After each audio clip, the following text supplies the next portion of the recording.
نو دی وی چې الکا بیا پیغمبر اسلام بربند څنګه کا او بیا ورپسې بل صحابي دغه مس څنګه وشو هغه رویت څنګه وشو لہذا فخذ عورت نه ده د امام بخاری د روایتونو داسې معلومیږي شاور الله رحمت الله علیه فرمایي چې د امام بخاری د روایتو ظاهر دقه سره چې فخذ عورت نه ده لیکن په دې مسله کې امام شاور الله سي او درې جملې ذکر کړي ډېرې قیمتي خبرې دي وای په دې پکار خدا چې ما تقلید نه کوله لکه امام بخاری چې کوم دی هم مقلد دی او هم دی مجتهد دی نیم مقلد دی نیم مجتهد دی د پکار چې ما تقلید نه کوله او ما په اجتهاد باندې عمل کوله خو یو څو سيزونه دي چې زاغي په تقلید باندې مجبور کړم زه دا تقلید کومه خدا به توري مجبورای باندې زکه چې تقلید ما اختیار کړی دی زه مجبور یم په دې باندې چې سړی آرا محدود شي دا څه خبره آرا محدود شي او دلایل امام ابو حنیفه تقلید ته لاچار کړم دیمه خبره چې زما تحقیق دا دی چې حضرت علی افضل وي لکه چې دې زموږ د ټولو سلاسل مرجع ده خو تقلید لاچار کړم په فضیلت ته شیخینو باندې ځکه دلایل اقوا ډیر دي دارنګه زما خپل مزاج او ترک اسباب چې اسباب اختیار نه کما لیکن الدلائل د قران او سنت زه مجبور کړم اختیار د اسباب وته دي شو کنه دا شاء الله سے قول دی اختیار د اسباب ته دلائل مجبور کړم تقلید ته دلائل مجبور کړم فضیلت ته شیخینو ته نو من جمله داغینه دا دلائل دي چې مونږه باقی دلائل ګورو نو هغه کې دا معلومی چې الفاخذ عورا الفاخذ عورا الفاخذ عورا اگر چې امام بخاری باب ما یذکروا ويروى دا ټول مجهول صحیح وي الفاخذ عورا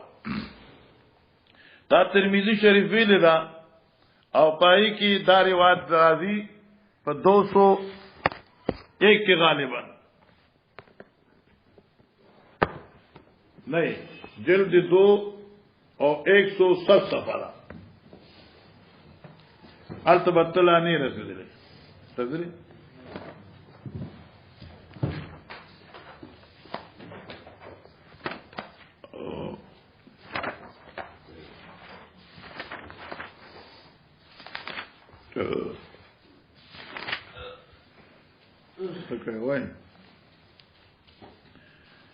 دا مستقل باب دی باب ما جاء ان الفاخذ عورتون باب دی بیان دی خبری چې فاخذ عورت ته حدثنا ابن عمر ٹھیک ده کنه راضی عن جدی جرحد قال مر النبي صلى الله عليه وسلم بجرحد في المسجد وقد انكشف فاخذه فقال ان الفاخذ عوره فاخذ عورت او دا پټ کې ښا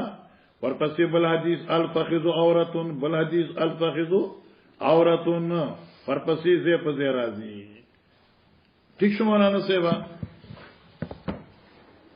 الفاخذ عورتون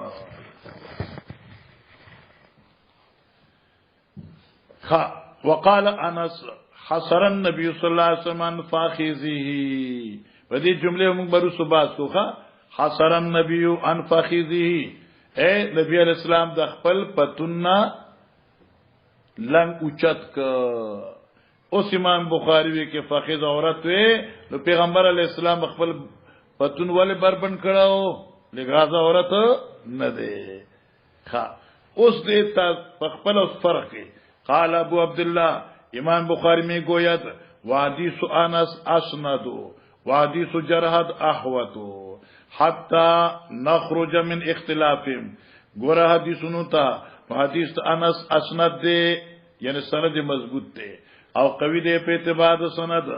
او حدیث جرحد احوت دے زکه پای کې د فقید عورت دے نو اوس کومه حتا نخرج من اختلافهم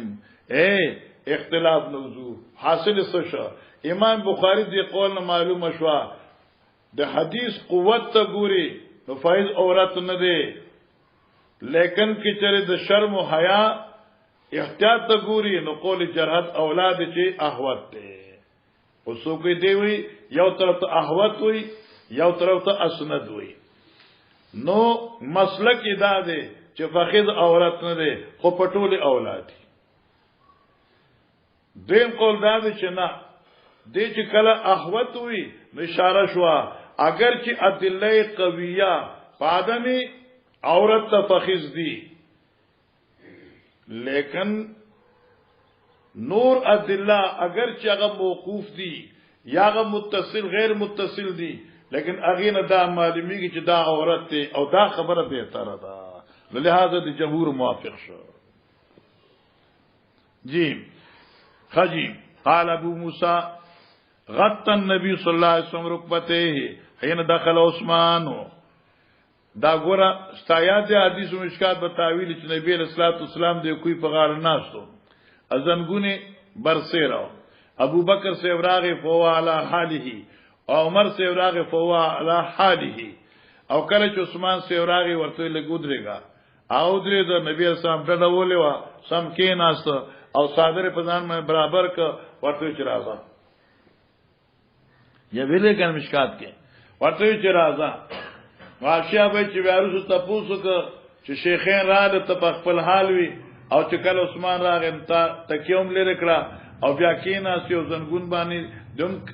څه کمیس راخ ک نبی علیہ السلام فرمایي چې عثمان رجل حی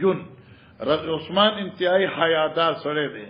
او یو روایت کړه هو رجل یستحی من الملائکه فرشتو له شرم او حیا راځي نمای کې چې دې ما په دغه کیفیت وګوري شاید واپس نشي نو امام بخاری وی چوغور کنا پیغمبر علیہ الصلوۃ دا کدا زنګون عورت وې پیغمبر اسلام مخ کې بربند کړي والو زکه جدل ترازی غط النبی رکبته نو تغتی خو بادل کشفی انکشافی نو الکه چې کشف شیو کنه نو کدا عورت څنګه انکشاف راغله نه منګ دغه جواب کو نیک بخته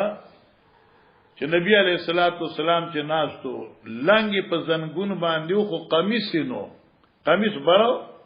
لکه بعض وخت دا سړی ناسي قمیص بری نو پرتو خوي خو بعض سړی خیالین بیا قمیص ورکته کی دا نه چې زنګونی بالکل برهانه زنګون باندې لنګ وو خو قمیص پینو نو حضرت ځان مکیف ک نو قمیص پراخ کا او منګو چې دا رکبه عورت ده جی وقال سید ابن ثابت انزل الله علی رسول صلی الله علیه وسلم الله وحی را لګل په خپل پیغمبر باندې وفاخذه علی فاخذی او د حضرت فاخذ ما په او علی فاخذی زما په فاخذ حضرت پتون زما په پتون باندې خو امام بخاری وی ګوره کې چې دا فاخذ عورت وې بیا دا نبی علیہ الصلوۃ والسلام خپل پتون د زید ابن ثابت په پتون ما څنګه کې خود لہذا دا عورت نه دی نمونږ عورت دی لیکن دا هغه سی عورت ته چې مسی جایز دی لمسی جایز دی رؤیت منع دی فقط لکه چې پتون کې خو سوچره کنه انتشار نه پیدا کیږي خطرات نه لایق کیږي لہذا مس جایز دی فسقلت علیا حضرت پتون په ما درون شو حتا خفتو ذو یریدم ان ترزا فخذی یا ان ترزا فخذی چې مات پکړې شي زما پتون د وحید ثقلنا او دا روایت موږ ترمذی کې ویلو کنه خامخنا وبه قال حدثنا يعقوب بن ابراهيم قال حدثنا اسماعيل بن علية قال اخبرنا عبد العزيز بن صهيب عن انس بن مالك ان رسول الله صلى الله عليه وسلم غزا خيبر فصلينا عندها صلاه الغداة فصلينا عندها صلاه الغداة منګه سار مز حضرت سره وکړه بے غلسن پتیاری کی دینه معلومه شو مولانا چې نبی علیہ السلام عادت اسفارو وکله کله خلاف عادت به مزکو لکه غلس کې شو فرکب النبي صلی الله علیه وسلم سور شو نبی علیہ السلام ورکب ابو طلحه او سور شو ابو طلحه سے وانا رديف ابي طلحه او انا سويزا خپل پلندر ابو طلحه پسیرو سنا سما فاجرا نبی الله صلی الله علیه وسلم اوس غلو پیغمبر علیہ السلام اوس غلو له پیغمبر علیہ السلام خپل سولی فی زقاق خیبر فقصور خیبر کې پلار د خیبر وان ركبتي لا تمس فخذ نبی الله صلی الله علیه وسلم او بشکا زما زنګون چو نو خامخار لګید پتون د پیغمبر علیہ السلام سره نو مانو ګور کنا زما زنګون د حضرت پتون سره لګید دینه معلومه شو چې پتون عورت نه دی او نه رکبه عورت دی او کدا عورت وې نو مسنګ وشو یو جواب خدا دی چې زدا عورت شي نشي او تو چې دا عورت نه دی نو ځکه مس شوی دی منګ وایو چې دا مس بنا بل ضرورت ته او دینه عدم اوریت عورت والد فخذ او د رکبه نثابتيږي دوی منګوي د سندي سیف جواب چې دا فخذ عورت دی خدا سے عورت ته چې مس روا دی درېمه خبره دی روایت دا روایت بل معنا دی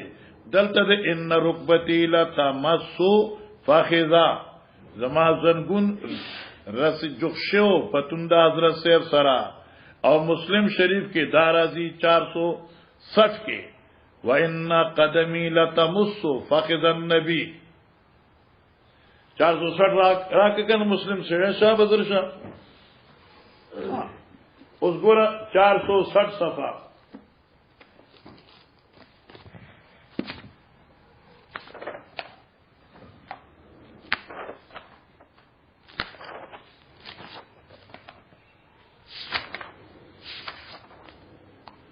دا 460 صفحه دا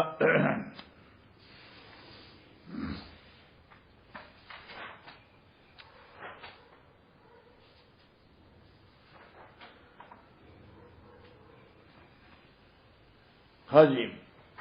وی ګورا درېمه کرخه كنت ردف ابي طلحه يوم خيبر وقدمي تمس قدم رسول الله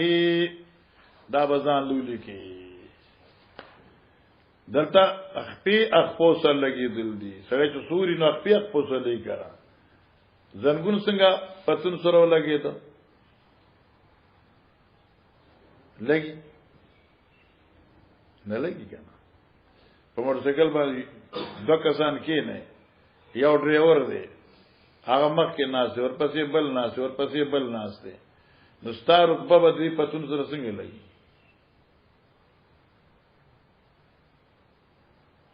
ها کې دا دې چې د انس دی نو دا خبره کې دی انس رستو دی دلته ناس دی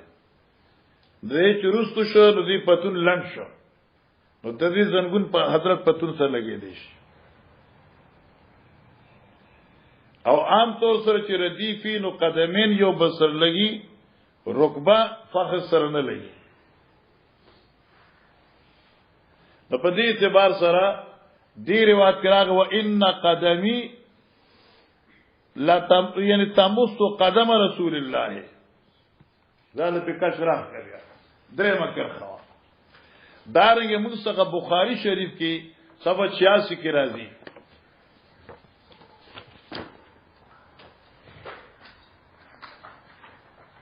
ها جی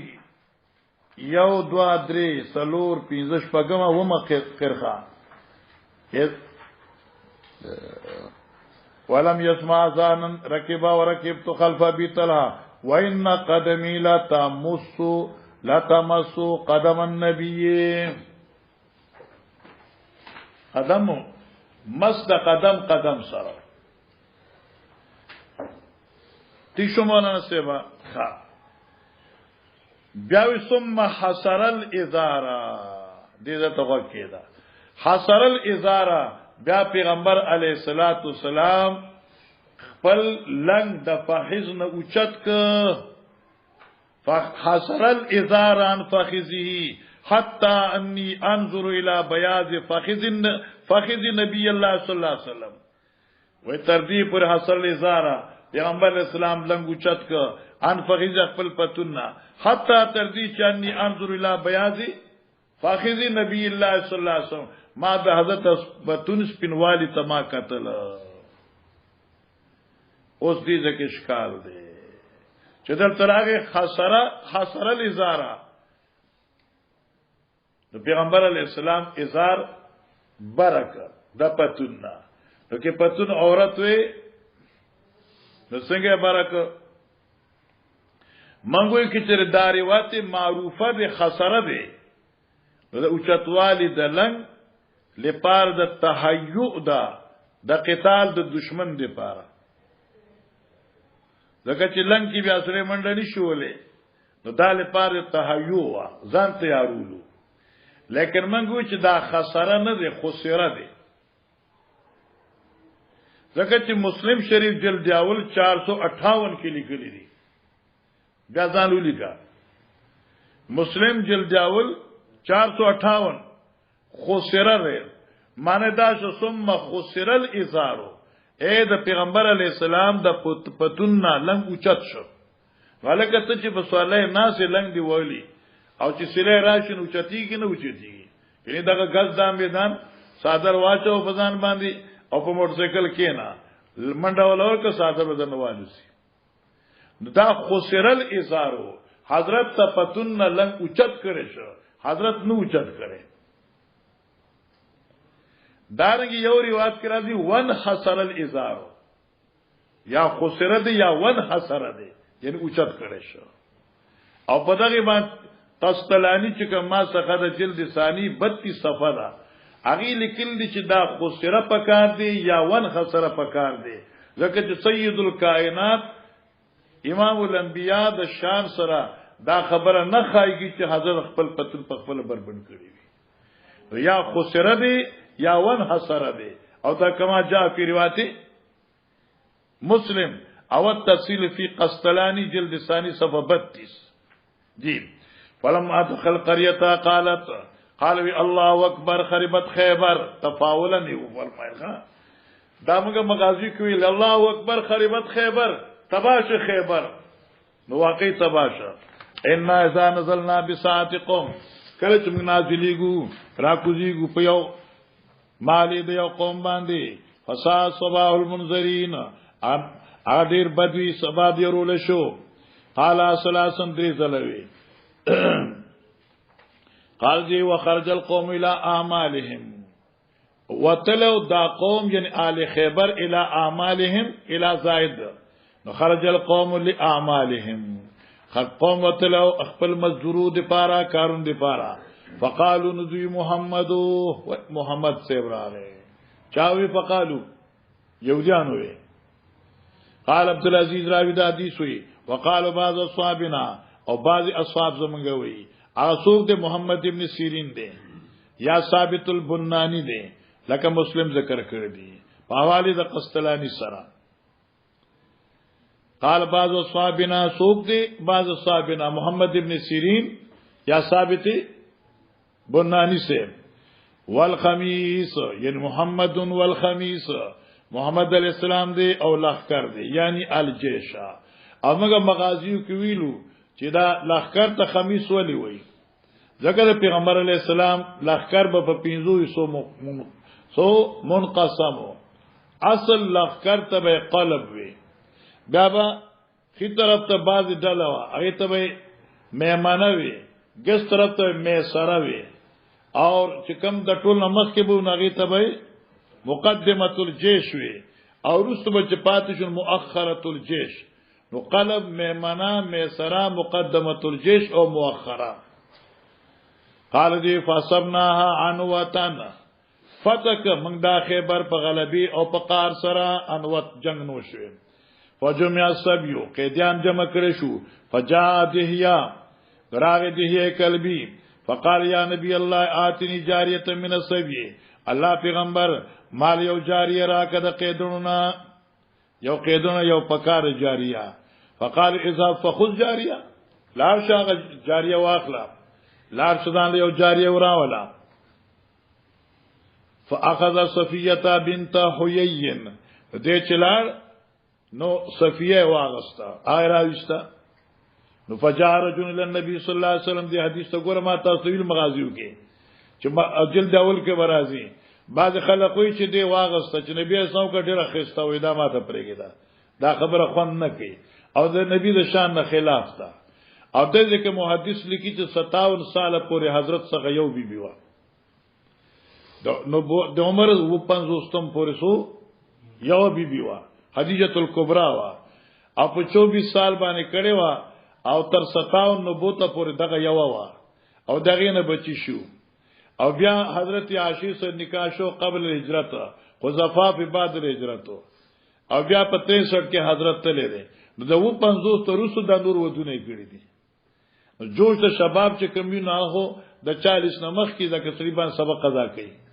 او شګه نه 40 نشره واوري نو بیا کوي چې موږ سبق ویل او سبق ویل کنه او په نقصان باندې وخپه کېده خدا کو جوش شباب دای چې بیا نقصان ما زینب پیږي دا خیال ورته کنه او دی حدیث ته وګوره فجاء رجل الى النبي صلی الله علیه وسلم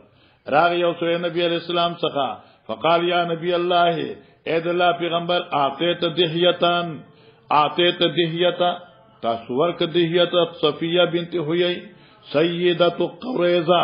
یا سیدۃ قریظه چې د قریظه سردار ده والنذیر د نذیرانو لا تصلح الا لك دا مناسب نه دا مګستا سره الله مقصلانی دغه خبره کړه د صحابه مشوره او شو په دې خبره باندې چې دا چونکی د سردار لور ده سردار په کور کې پاتې کې دل پکار دي چې هغه زموږ سردار ته او کدا د یحیی څخه راشي شاید چې صحابه کې خفقانونه پیدا شي اے د الله پیغمبره چې دا صحابه کرام د اختلاف نه سشي منع کړی شي د اختلاف ته موقع ملاو نشي چې دا صفیه ته پخپله واخلي نو خبري نبی اسلام ورته زد یحیی ته आवाज وکړه دته आवाज وکړه نبی اسلام دا پرېږي دا بل واخله دا چې حضرت له خوښه شي و پخپله ګوره قال ادو بها نبی اسلام आवाज وکړه دهیه ته سره د دینا فجاء بها نراغه سره د دینا دایره وستا فلما نظر الیها النبي صلی الله علیه وسلم قال خذ جاریه من السبي غیرها اوس بعد بدبخت لکی فلما نظر الیها النبي چې نبی پاک ورته وکړو خسته دو ولکه دا هم ته پریدا نه الګه خو چې ته لا چلګه بل سره راولا نو چې تراشي نو تاسو ربر سوې زوی نه ګورم نو چې دې راغه او نبی پاک ورته وکړه چې